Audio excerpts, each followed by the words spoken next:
You're listening to the N2K Space Network.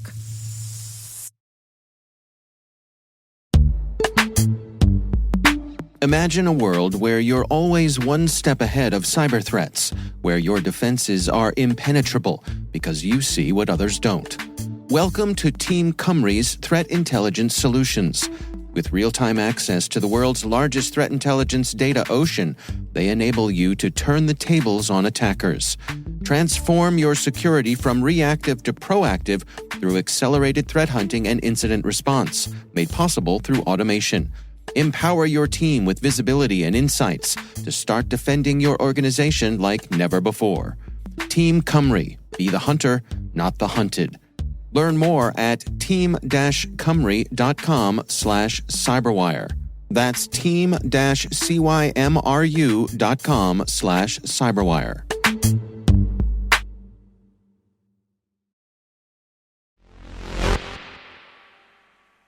Nobody's having an easy time of things right now, but NASA especially is feeling budgetary pressure. There has been a lot of deserved scrutiny into ballooning project budgets. Mars sample return, anyone? Sure. But I don't need to tell you that NASA does a whole heck of a lot, and ongoing budget uncertainty, to say nothing of cuts and layoffs, has a devastating ripple effect on science and technology research in ways that are so far-reaching it can be hard to even quantify. So, what's to be done? How do we rally greater support and funding for NASA on Capitol Hill? T-minus 20 seconds to LOS egress. Go for deploy. Roger roll. Today is March 7th, 2024. I'm Maria Varmazes, and this is T-minus.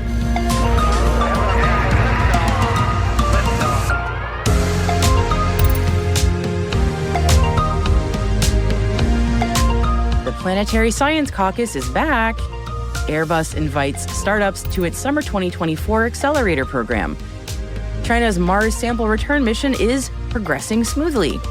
And today's guest is Mike Stevens, space professional and engineer whose work is part of CLPS programs, including Intuitive Machines IM-1 and Astrobotics Peregrine.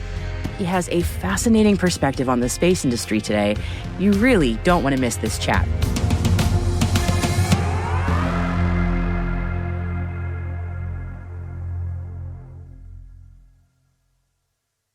All right, happy Thursday, everybody. Here's what we have for today's Intel briefing.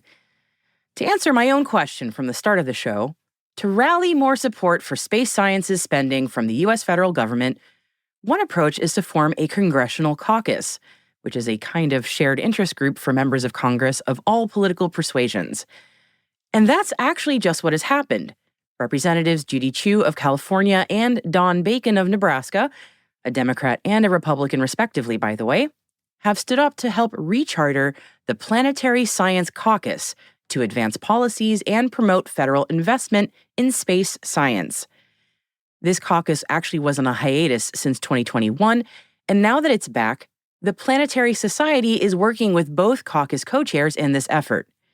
Things officially kicked off on Monday at the Library of Congress, and the goals of this caucus are to support government agencies, commercial partners, academic institutions, and nonprofits in the research and exploration of space, to bolster efforts by space organizations to find, track, characterize, and mitigate the threat of potentially hazardous near-Earth objects, to facilitate the search for life in our solar system and beyond, answering the fundamental question, are we alone in the universe?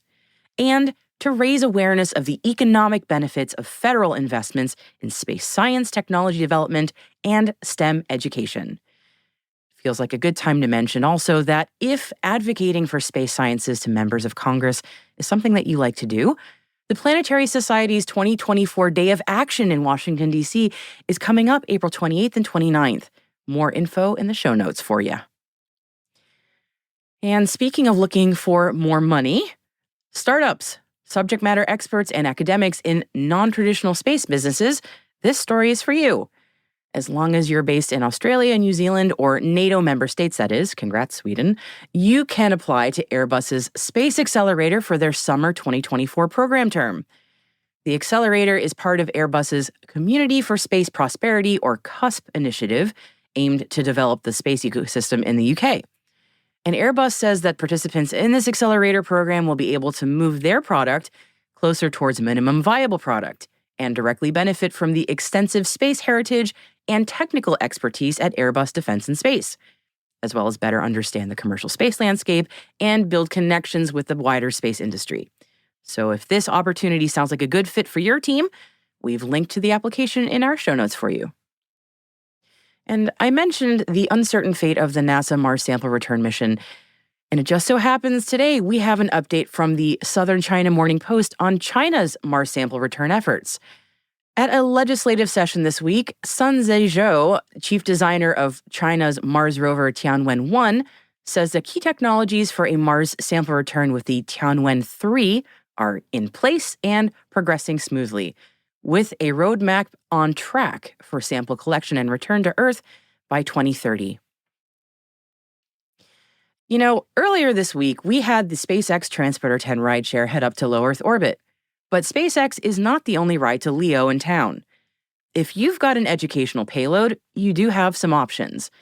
One, for example, is with Firefly Aerospace. Now, Firefly offers up excess capacity on its Alpha rockets for educational payloads as part of its dedicated Research Education Accelerator mission, or the DREAM program. And Firefly announced yesterday that 3 educational payloads will be heading to space through that DREAM program. The University of Illinois, the Aerospace and Innovation Academy, and Auburn University are all working on CubeSats that are expected to launch via a Firefly Alpha sometime next year. And we should be hearing about additional DREAM payloads coming out in May. And again, this is donated payload space, so these educational institutions don't have to pay for the ride. Pretty nice.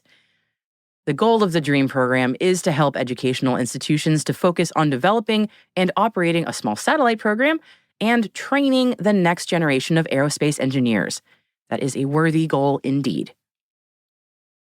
And moving on to some satellite industry news now, ICEYE launched a radar satellite service to monitor the high seas, and it's called Ocean Vision, revolutionizing maritime surveillance. ICEYE's technology is equipped with synthetic aperture radar, or SAR, sensors and offers unprecedented capabilities, allowing for real-time tracking of vessels and activities regardless of weather conditions or time of day. SAR satellites detect the signatures of vessels that stand out against the dark background of the ocean's surface, rendering vessels visible to SAR sensors at night and in bad weather. Thaicom, an Asian satellite and space tech company, selected Astranis for the construction of Thaicom 9, an Astranis micro geo satellite. Thaicom 9 will be equipped with a software-defined radio that can modify coverage and bandwidth allocation on orbit while dynamically changing frequencies, power levels, and other operational variables. The satellite will be launched in 2025. And in other satellite news, Alba Orbital, known for their Pocket Cube launch services, is partnering with AGH University of Krakow, or AGH, to launch HYPE, which is Poland's first Pocket Cube satellite mission. They recently signed a launch services agreement marking a significant milestone in Poland's space exploration endeavors. HYPE is a 1P Pocket Cube satellite developed by AGH's student engineering organization called SatLab AGH. HYPE is scheduled to launch with Alba Orbital aboard a SpaceX Falcon 9 no earlier than Q4 this year. And the Space Development Agency's director, Derek Tournier, spoke in the Pentagon recently, describing the agency's role as a constructive disruptor. In this role, the SDA is endeavoring to reshape the landscape of space development by streamlining processes and driving progress through prioritizing speed and efficiency. The SDA is working to move beyond the status quo and affect the entire space industry.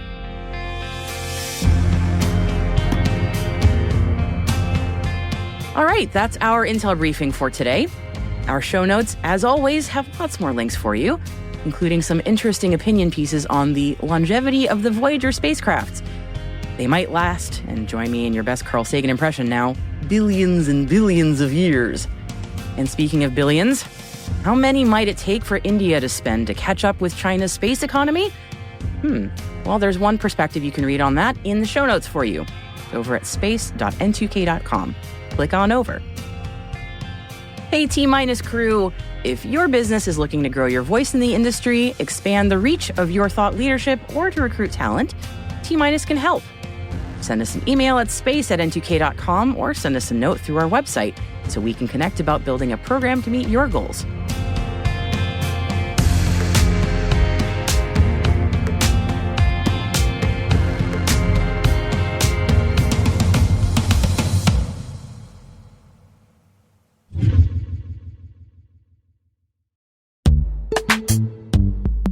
This episode is brought to you by Palo Alto Networks, the leader in cybersecurity. As AI-driven attacks increase, organizations can't afford to have network security that's stuck in the past.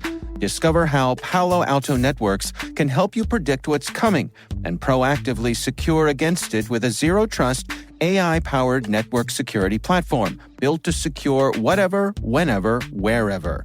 To learn more, visit paloaltonetworks.com/network security platform.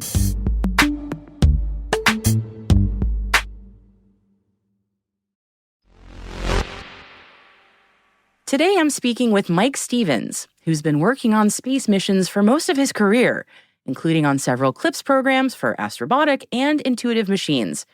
It's been a special joy for Mike to know that as someone who's been in love with space since childhood, something he built landed on the moon. He worked on the SpectaCam space camera aboard the IM-1 Odysseus lunar lander. Here is more of Mike's story in his own words. I've been chasing space since I was 8 years old and I saw the lunar landing. I was inspired to be one of the engineers. When I was a kid, everybody wanted to play astronauts. My sister inspired me to say, no, Michael, you have a gift. Be one of the builders of it.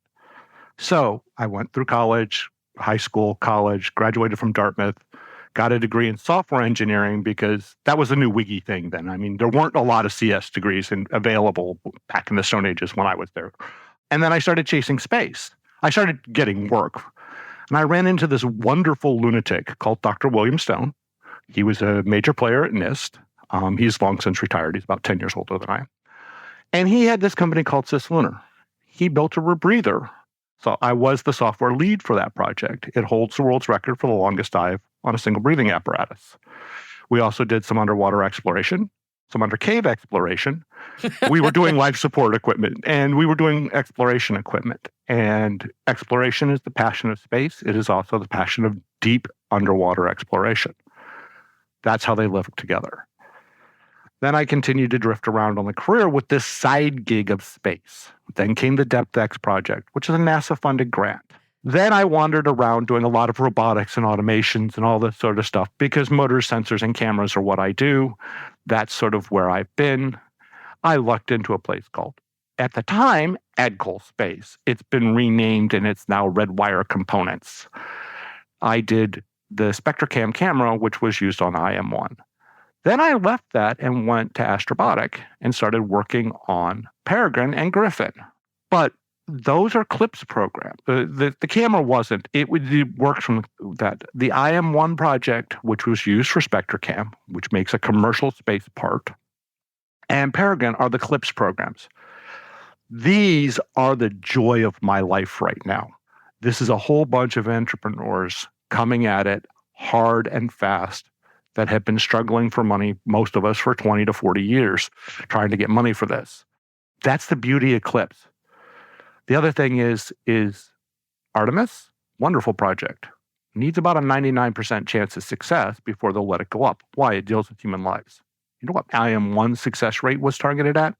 We were putting it at 50%, but we can build it at a quarter or a fifth the cost. Now you look at it, since you're only sending equipment up there, if you launch 5 of them, so you're now at the cost of a 99%, the odds are you'll get 2 or 3 of them that'll be successful. And now you get 2 or 3 bites of the apple instead of 1. And that's what CLPS has done, is we've thrown away all of the heavyweight engineering, gone to a very agile model. For the engineers in the world, will recognize those terms. But it's fast, loose, quick, let's go. We'll take a few risks. It's not involving human life, okay? If it involves human life, believe me, this person will be screaming up and down for safety. But when it's just a robot, If the robot breaks, oh well, it's a machine. It happens. So Peregrine failing was a heart-wrenching thing. Intuitive Machines falling over is a heart-wrenching environment.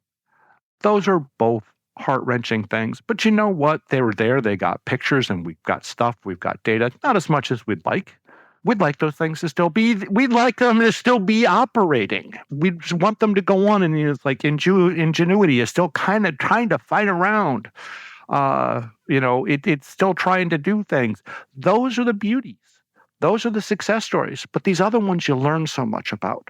Peregrine, it was heart-wrenching. I was talking to my friend Jeff Krug. He's now the lead software engineer for Astrobotic, about it. And we were chatting while I was on there, and it was heart-wrenching for the man. But he was like, look, we're going to do it better. Griffin, we've learned so much. Griffin's got a better chance of success.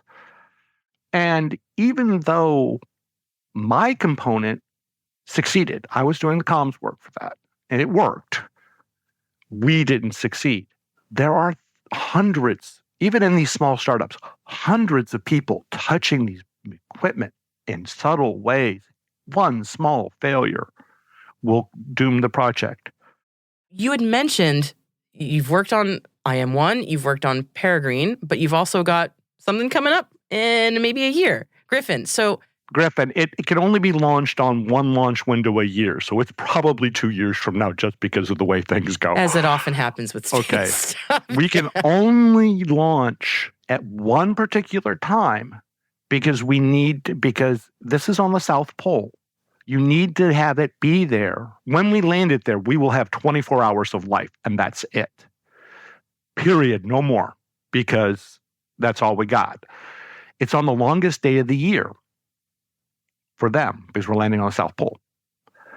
We need to have, and so we're landing in a crater that never sees the sun. Think about the consequences of that. How do you get no power? Once you land, you're dying.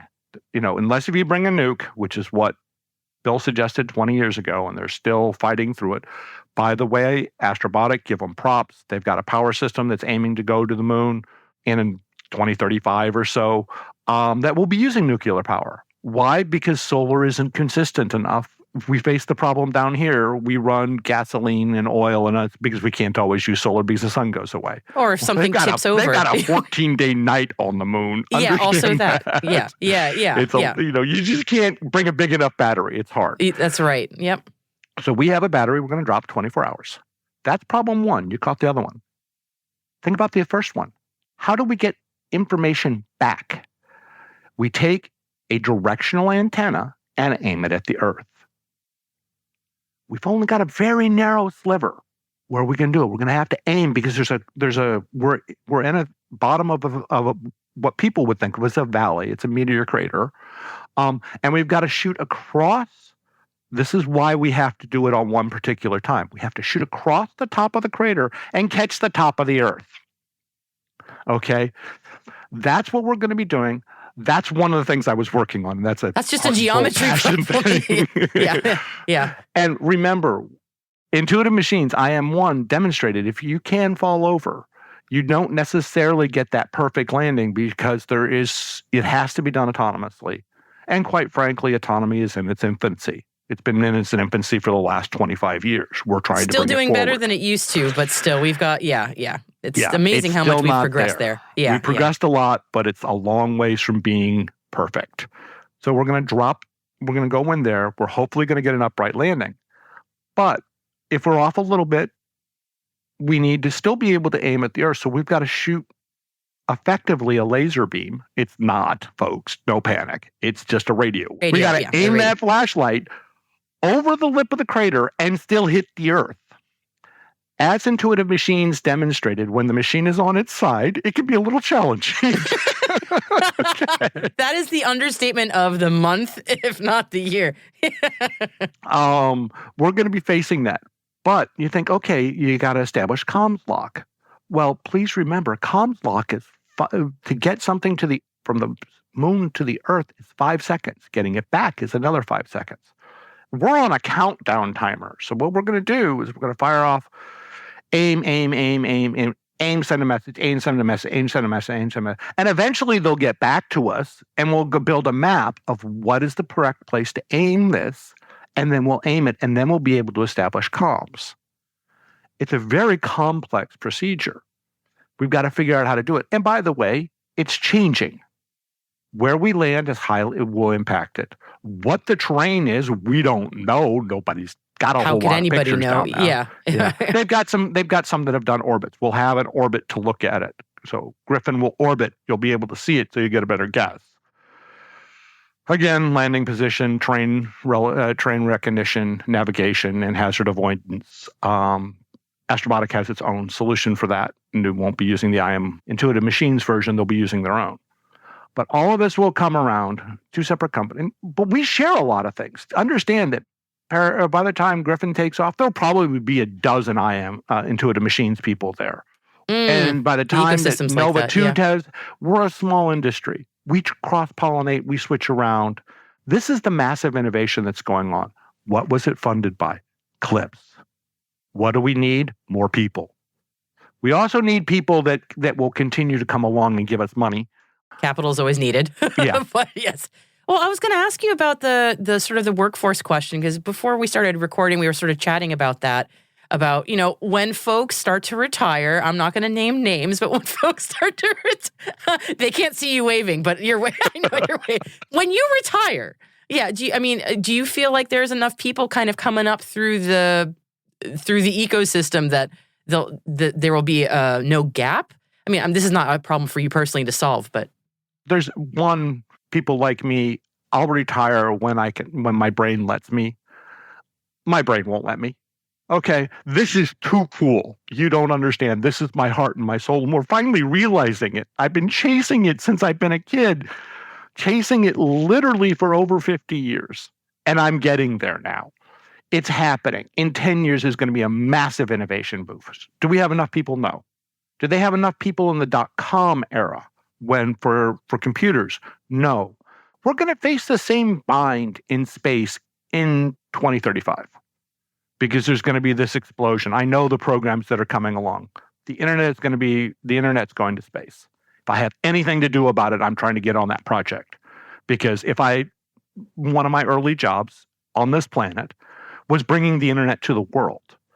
Everything that goes into space has a defense application. God bless the Defense Department. If people have forgotten, the internet came from them. You owe the Defense Department a deep debt. Thank you, DARPA. They kept Thank you, DARPA, going. for the internet. I say it all the time. And space, they kept us alive in the lean times where they were putting up things on the satellites. They're putting in a lot of effort into this because it's important to them. They have been very gracious, and I hope the American government continues to be this way, and the world governments do, that space is a place of peace. Space belongs to Earth, not any one planet. And I hope it stays that way. But they're going to put constellations of, Argotech has a vision of putting a constellation of satellites around the moon and around Mars. We all know that you and I are thousands of miles apart. We're talking as if we're local. No big deal. And we're there.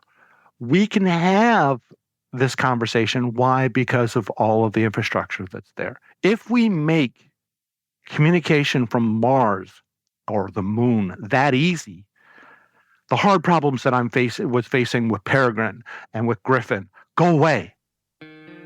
If you can put it to where all you have to do is hit a satellite up in orbit of the moon and have that satellite deal with a satellite on Earth and then have that satellite get to the ground, just standard internet, one hop at a time type logic. Now it becomes easy for these people. They don't need as big transmitters. They don't have to struggle as hard. And we don't need these 4 and 5 kilometer dishes.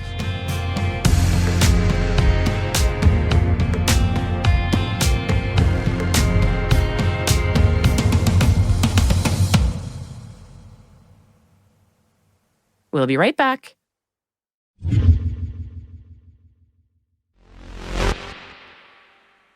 Welcome back. Staring at the sun, to quote Johnny Carson doing his Carl Sagan impression, it's not only extremely dangerous, but it's rude as hell. I'm pretty confident that if you're listening to this show, you know that staring at the sun is a terrible, horrible, no good, very bad idea. And yet, whenever an eclipse comes around, inevitably, we need to have a lot of safety messages around not staring at the sun even during an eclipse, because people, unfortunately, still do it. Some folks think that squinting with sunglasses is enough eye protection. It's not. Or worse, they use an indirect viewer the wrong way by looking through the pinhole at the sun directly instead of away at the projection. I've seen it happen. I'm sure you have too. That is why NASA's Glenn Research Center in Cleveland is asking all of us space nerds to help get the word out in advance of the April 8th total eclipse across North America to hashtag show us your specs and show off your safe eclipse viewing gear on social media with that hashtag show us your specs, especially if you've got eclipse glasses. So show them if you got them, everybody, and be sure to help get the word out with friends and family and coworkers and kids who may not be as familiar with how to view the eclipse safely. And from me to you personally, double check your eclipse glasses that they don't have holes or scratches on the special lenses. Now is a really good time to get a fresh pair if you need them. Retina damage, y'all. Not even once.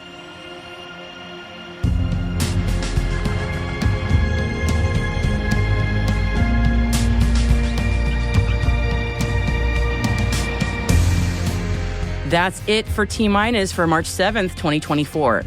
For additional resources from today's report, check out our show notes at space.n2k.com. We're privileged that N2K and podcasts like T-Minus are part of the daily routine of many of the most influential leaders and operators in the public and private sector, from the Fortune 500 to many of the world's preeminent intelligence and law enforcement agencies. This episode was produced by Alice Carruth, mixing by Elliot Peltzman and Trey Hester, with original music and sound design by Elliot Peltzman. Our executive producer is Jen Iben. Our VP is Brandon Karp. And I'm Maria Varmazes. Thanks so much for listening, everybody. We'll see you tomorrow.